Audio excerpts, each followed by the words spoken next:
भाजपा का कांग्रेस पार्टी पर जोरदार हमला। पार्टी अध्यक्ष जेपी नड्डा ने कहा, एक वंश के कुकर्मों के कारण भारत ने खो दी हजारों वर्ग किलोमीटर की जमीन। पार्टी प्रवक्ता संबित पात्रा का आरोप, नेहरू गांधी वाड्रा परिवार ने सियाचिन की जमीन पाकिस्तान को देने की कर ली थी तैयारी, लेकिन सेना ने रोक लिया। रक्षा मंत्री राजनाथ सिंह ने कहा, भारत की संप्रभुता और क्षेत्रीय अखंडता पर किसी ने खड़े किए सवाल तो भारत अपने हितों की रक्षा करने के लिए प्रतिबद्ध और दृढ़ संकल्पित। मॉस्को में आयोजित विजय दिवस परेड में रूसी सेना के साथ भारतीय सशस्त्र सेना की एक टुकड़ी ने भी लिया हिस्सा।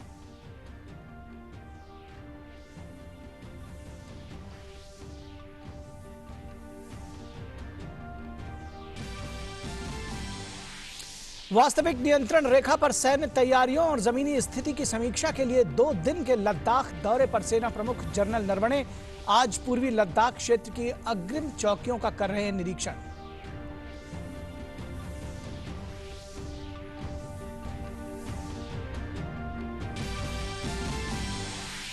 भारत और चीन के बीच कोर कमांडर स्तर की सकारात्मक बातचीत। दोनों देशों की सेनाएं पूर्वी लद्दाख में टकराव वाले स्थानों से हटने पर सहमत।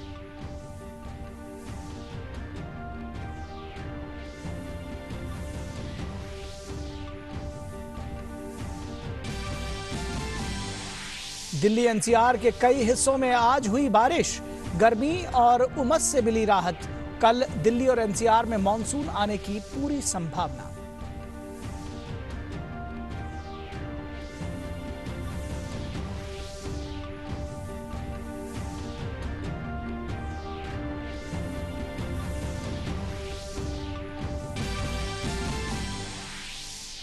आयुष मंत्रालय ने पतंजलि कंपनी की कोविड-19 की दवा के प्रचार प्रसार पर जांच होने तक लगाई रोक।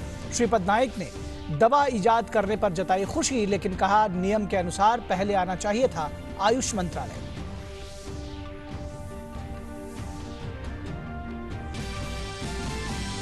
और भारत में कोरोना मरीजों के स्वस्थ होने की दर 56% से अधिक। इलाज के बाद 2,58,000 से अधिक मरीज हुए ठीक।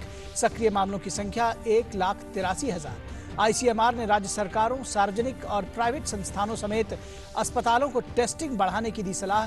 दुनिया भर में 92,64,000 से अधिक हुए कोरोना के मामले, 4,77,000 से अधिक की मौत।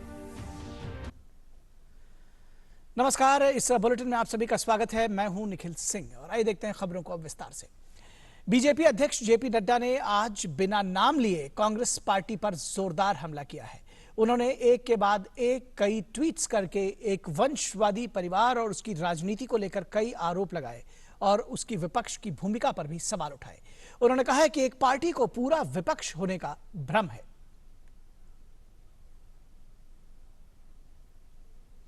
नड्डा ने कहा कि एक राजवंश और उनके निष्ठावान दरबारियों में विपक्ष के एक ही वंश के बारे में गलतफहमी है।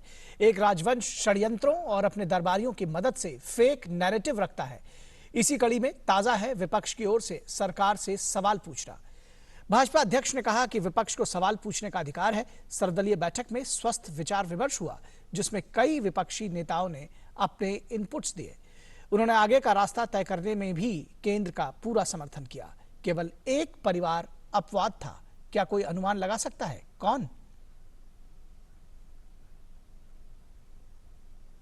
अगले ट्वीट में नड्डा ने कहा कि एक अस्वीकृत और पदच्युत राजवंश ही पूरा विपक्ष नहीं है।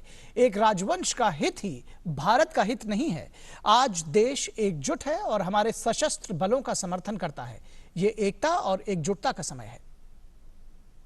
नड्डा ने आगे लिखा कि एक राजवंश के कुकर्मों के कारण हमने अपनी जमीन का हजारों वर्ग किलोमीटर हिस्सा खो दिया।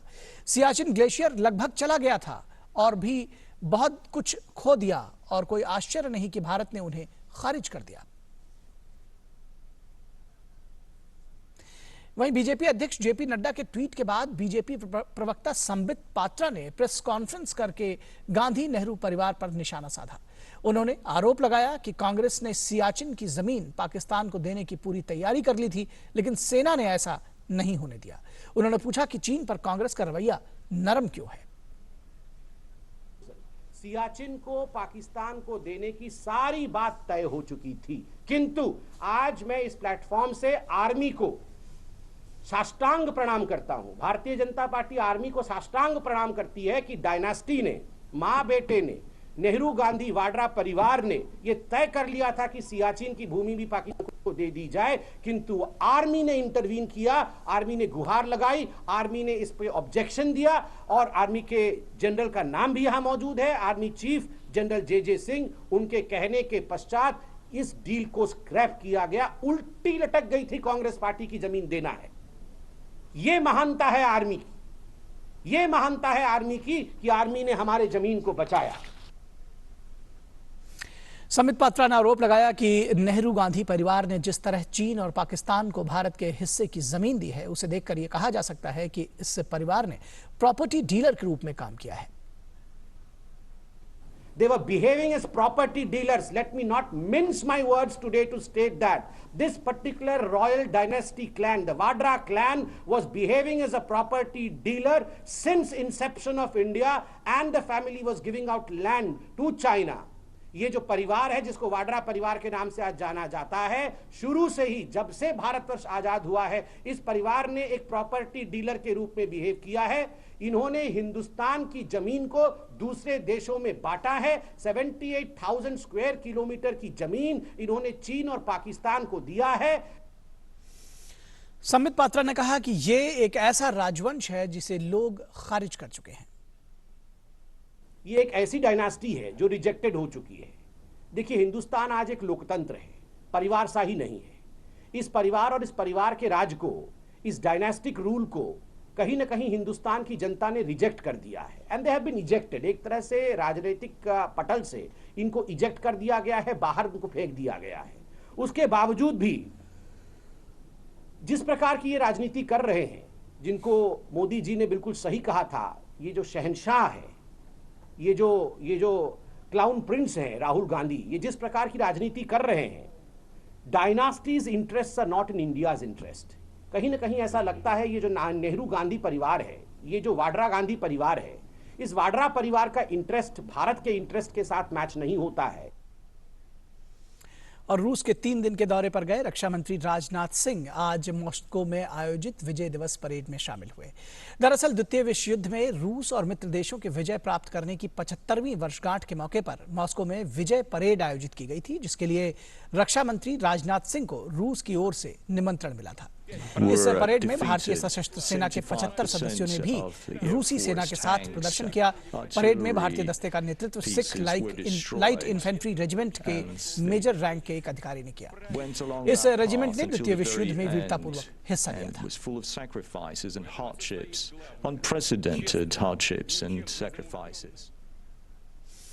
और चीन की ओर से LAC पर की जा रही गतिविधियों से जो तनाव पैदा हुआ था, अब वो खत्म होता हुआ नजर आ रहा है। दोनों देशों के बीच सहमति बन गई है। दरअसल 22 जून को हुई कोर कमांडर स्तर की वार्ता सफल रही। इस बीच सेना प्रमुख जनरल MM नरवणे ने लद्दाख दौरे का आज उनका दूसरा दिन है और आज वो पूर्वी लद्दाख क्षेत्र में स्थित अग्रिम चौकियों का निरीक्षण कर रहे हैं। भारत और चीन के बीच लद्दाख सीमा पर चल रहा गतिरोध आखिरकार खत्म होता दिख रहा है। दोनों देशों के बीच संघर्ष वाले इलाकों से सेना को हटाने पर सहमति बन गई है। सोमवार को चोशुल मोल्डो में कोर कमांडर स्तर की बातचीत 11 घंटे तक चली। ये बातचीत सकारात्मक और रचनात्मक माहौल में हुई और डिसएंगेजमेंट के लिए दोनों देश राजी हो गए हैं। इस बीच मंगलवार को सेना प्रमुख जनरल MM नरवणे लेह पहुंचे, जहां सबसे पहले उन्होंने लेह में जनरल अस्पताल का दौरा कर घायल जवानों से मुलाकात की और लद्दाख के सांसद जामयांग तसरिंग नामग्याल से भी मुलाकात की। अपने इस 2 दिन के दौरे के दौरान सेना प्रमुख सैन्य अधिकारियों के साथ मौजूदा परिस्थिति में जमीनी हकीकत का मुआयना करेंगे। इससे पहले सेना प्रमुख ने देश के सुरक्षा हालात पर दिल्ली में टॉप आर्मी कमांडर्स के साथ बैठक की। इसमें चीन और पाकिस्तान सीमा यानी उत्तरी और पश्चिमी दोनों मोर्चों पर ऑपरेशनल हालात की समीक्षा की गई। साथ ही सुरक्षा को चाक चौबंद बनाने के लिए रणनीति पर चर्चा हुई। और भारत और चीन के बीच गलवान घाटी में जारी विवाद पर रूस का बयान आया है। रूस के विदेश मंत्री सर्गेई लावरोव ने कहा है कि रूस को नहीं लगता कि भारत और चीन को सीमा विवाद सुलझाने के लिए किसी तीसरे देश की मदद की जरूरत है। इसके साथ ही रूस ने संयुक्त राष्ट्र सुरक्षा परिषद में भारत की स्थायी सदस्यता का जोरदार तरीके से समर्थन किया है। रूस के विदेश मंत्री ने कहा कि आज हम संयुक्त राष्ट्र में सुधार की समस्या पर बात करते हैं और भारत से बेहतर स्थायी सदस्यता के लिए कोई अन्य नॉमिनी नहीं है। हम भारत की उम्मीदवारी का समर्थन करते हैं। और खबर गुजरात से। गुजरात के साणंद में डायपर बनाने वाली एक फैक्ट्री में आग लग गई, जिसके बाद आसपास की कई फैक्ट्रियों को खाली कराना पड़ा। आग पर काबू पाने के लिए मौके पर दमकल की कई गाड़ियां मौके पर जुटी हुई हैं। आग के कारणों का अभी पता नहीं चल सका है। फिलहाल किसी के हताहत होने की कोई सूचना नहीं मिली है।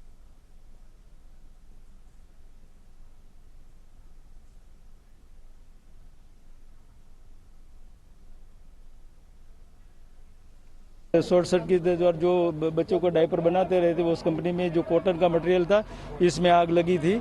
और आग की जो विंड डायरेक्शन थी, इतनी बड़ी सेंसिटिविटी हो गई कि आग कंट्रोल में नहीं रही। लेकिन आसपास जीआईडीसी का, अहमदाबाद का और दौड़का, बावड़ा का सभी 24 फायर ब्रिगेड बुला लिया है।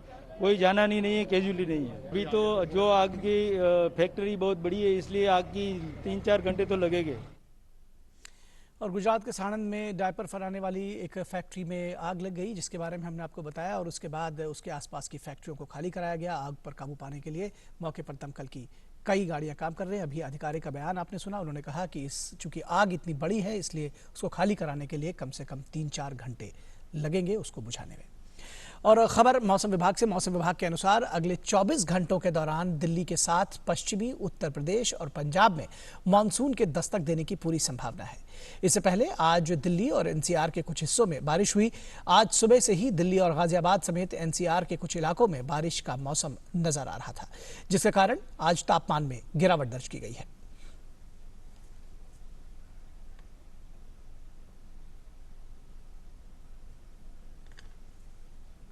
दिल्ली में जो है वर्षा, जो चूंकि हम मानसून को डिक्लेयर करने के लिए सुबह आज 8:30 बजे तक की वर्षा को लेते हैं, तो 8:30 बजे तक दिल्ली में वर्षा नहीं आई थी। हालांकि उसके बाद में उसमें दिल्ली में भी कुछ हिस्सों में वर्षा मिली और वेस्ट यूपी के भी कुछ हिस्सों में आज हमें वर्षा मिल गई है। तो ये मान के चले अगले 24 घंटों में बाकी के जो हिस्से हमारे पश्चिमी यूपी के और दिल्ली के और कुछ और हिस्से जो है पंजाब में, उनमें वर्षा मिलेगी। और खबर जम्मू कश्मीर के सोपोर से। जम्मू कश्मीर पुलिस ने सुरक्षा बलों के साथ मिलकर सोपोर में लश्कर के आतंकी मॉड्यूल का पर्दाफाश किया है। इस मामले में लश्कर तैयबा आतंकियों के 4 सहयोगियों को गिरफ्तार किया गया है। इस मॉड्यूल में के पर्दाफाश के जरिए ग्रेनेड अटैक का मामला भी सुलझ गया है। जानकारी के मुताबिक पर पोथका मुकाम चैम्पोरा अथुरा में लश्कर के आतंकवादियों के होने की जानकारी मिली थी, जिसके बाद सोपोर पुलिस ने सर्च ऑपरेशन चलाया। जिन 4 आतंकियों को पकड़ा गया है, उसमें इरफान अहमद मीर, इरफान अहमद खान, कैसर रहमान खान, सुहेल अहमद गनी शामिल है। इन सभी ने पूछताछ में लश्कर के आतंकियों फयाज अहमद वार, उमर और उस्मान के निर्देशों के आधार पोथका पुलिस पोस्ट पर ग्रेनेड हमले की बात कबूल की है। ये सभी अलग अलग सोशल मीडिया ऐप्स के जरिए आतंकियों के संपर्क में भी पाए गए हैं। पुलिस ने FIR दर्ज कर मामले की जांच शुरू कर दी है।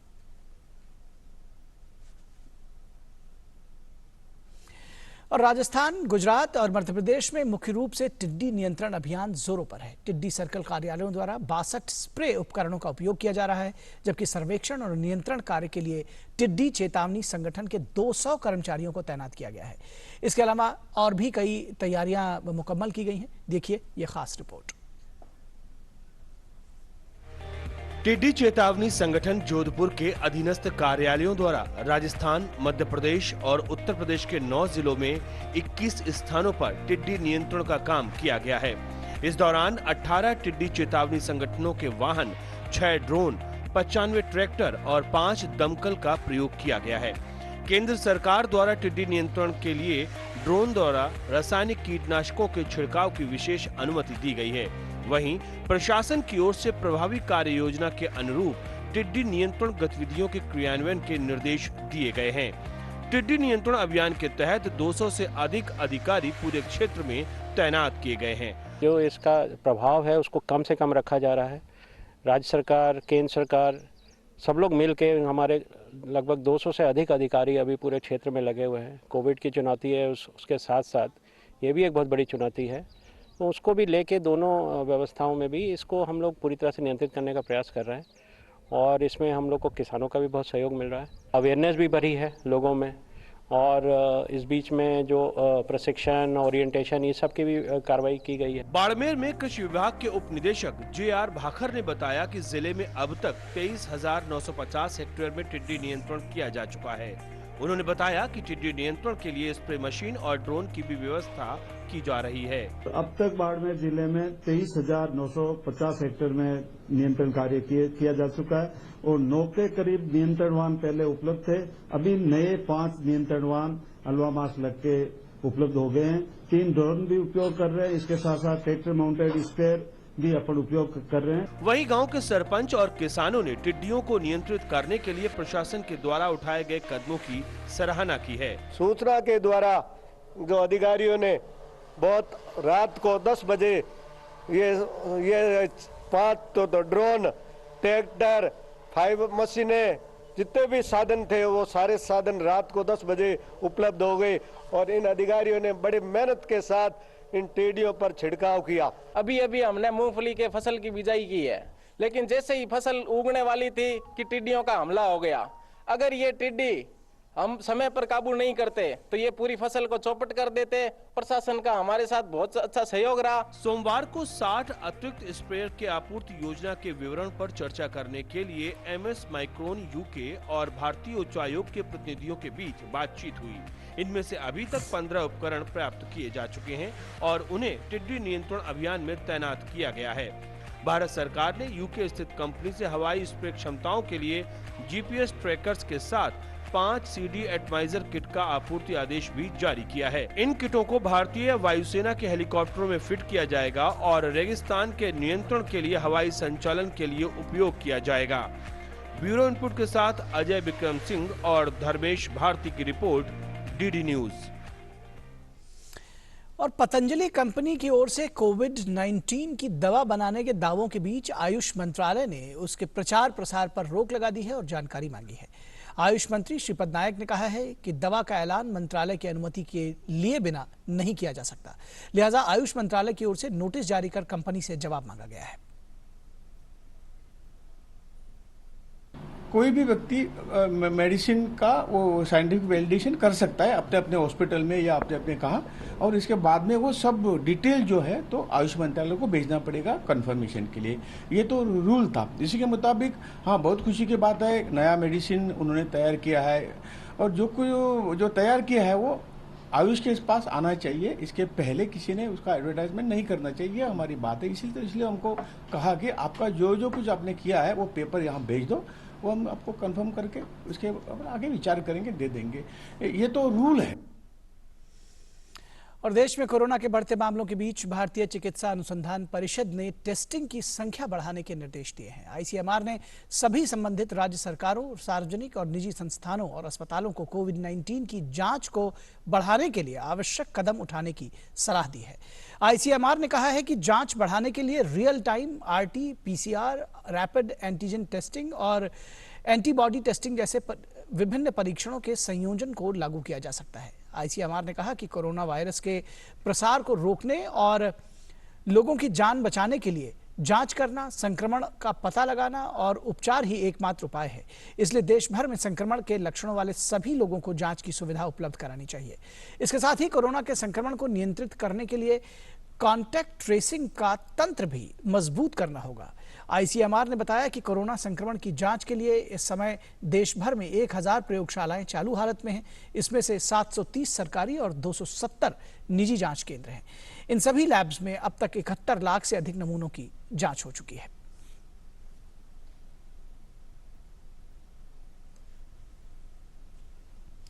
और स्वास्थ्य मंत्रालय के मुताबिक भारत में कोविड-19 के अब तक 2,58,684 मरीज संक्रमण से पूरी तरह से मुक्त होकर घर वापस आ चुके हैं। स्वस्थ होने वाले लोगों की दर 56% से ज्यादा है। इसके अलावा अभी 1,83,022 मरीज संक्रमित हैं, जिनका अलग अलग अस्पतालों में इलाज चल रहा है, जबकि 14,476 मरीजों की मौत हो चुकी है। केंद्र सरकार लगातार टेस्टिंग लैब्स की क्षमता बढ़ा रही है। देश में टोटल लैब्स की संख्या 981 हो गई है, जिनमें से सरकारी लैब्स की संख्या 722 और निजी लैब्स की संख्या 259 है। हर दिन सैंपल जांच करने की क्षमता में बढ़ोतरी हो रही है और लैब्स की संख्या बढ़कर 1000 के करीब पहुंच गई है। और दिल्ली स्थित अखिल भारतीय आयुर्विज्ञान संस्थान यानी एम्स में लॉकडाउन खोलने के बाद अब ओपीडी सेवाएं शुरू करने का फैसला लिया गया है। एम्स ने बताया है कि 25 जून से कुछ शर्तों के साथ ओपीडी सेवाएं शुरू होंगी। मरीज एम्स अस्पताल में जाकर अपना इलाज करा सकेंगे। सभी विभागों में फिलहाल प्रतिदिन अधिकतम 15 पुराने मरीज देखे जाएंगे। अगर विभाग चाहे तो सीमित संख्या में नए मरीज भी देख सकता है। और कोरोना वायरस के प्रसार को देखते हुए असम सरकार ने गुवाहाटी में कल रात से 11 वार्ड्स में लॉकडाउन कर दिया है। ये वार्ड संख्या 2, 3, 4, 5, 6, 7, 8, 9, 10, 15 और 16 लॉकडाउन के दायरे में है। आवश्यक वस्तु की दुकानें सुबह 10 बजे से शाम 5 बजे तक खुली रहेंगी, जबकि स्क्रीनिंग सेंटर आज से शहर में परीक्षण शुरू करेंगे। इसका मकसद गुवाहाटी शहर में कोरोना वायरस के संपर्क और प्रसारण को कम करना है।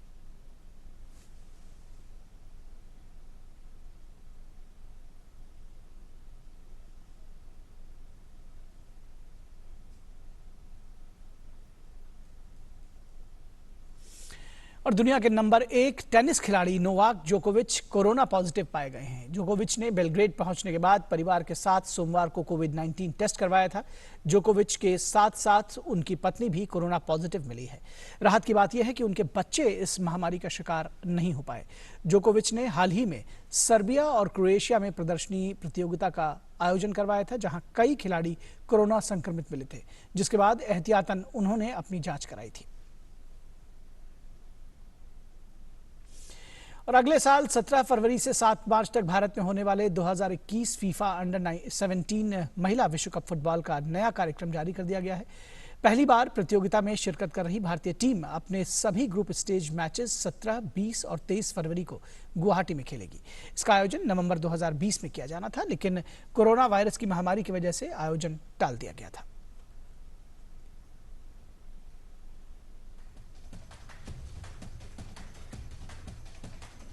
अहमदाबाद, भुवनेश्वर, गुवाहाटी, कोलकाता, नई मुंबई और 5 शहरों को पहले ही टूर्नामेंट के लिए मेजबान शहर के रूप में चुना जा चुका है। यहां कुल 32 मैचेस खेले जाने हैं, जिनमें 16 टीमें शामिल होंगी।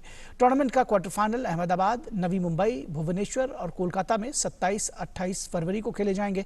दोनों सेमीफाइनल्स मुकाबले 3 मार्च को नवी मुंबई और भुवनेश्वर में कराए जाएंगे। टूर्नामेंट का तीसरे स्थान के लिए होने वाले मुकाबले के साथ साथ फाइनल मुकाबला भी नवी मुंबई में खेला जाएगा, जबकि टूर्नामेंट आगाज के मुकाबले गुवाहाटी और भुवनेश्वर में होंगे। भारत के लिए यह दूसरा मौका है जब प्रतिष्ठित फीफा टूर्नामेंट का आयोजन यहां कराया जाएगा।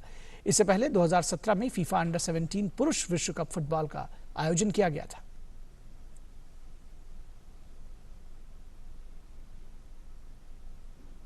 तो इस बुलेटिन में बस इतना ही। इजाजत दीजिए। नमस्कार।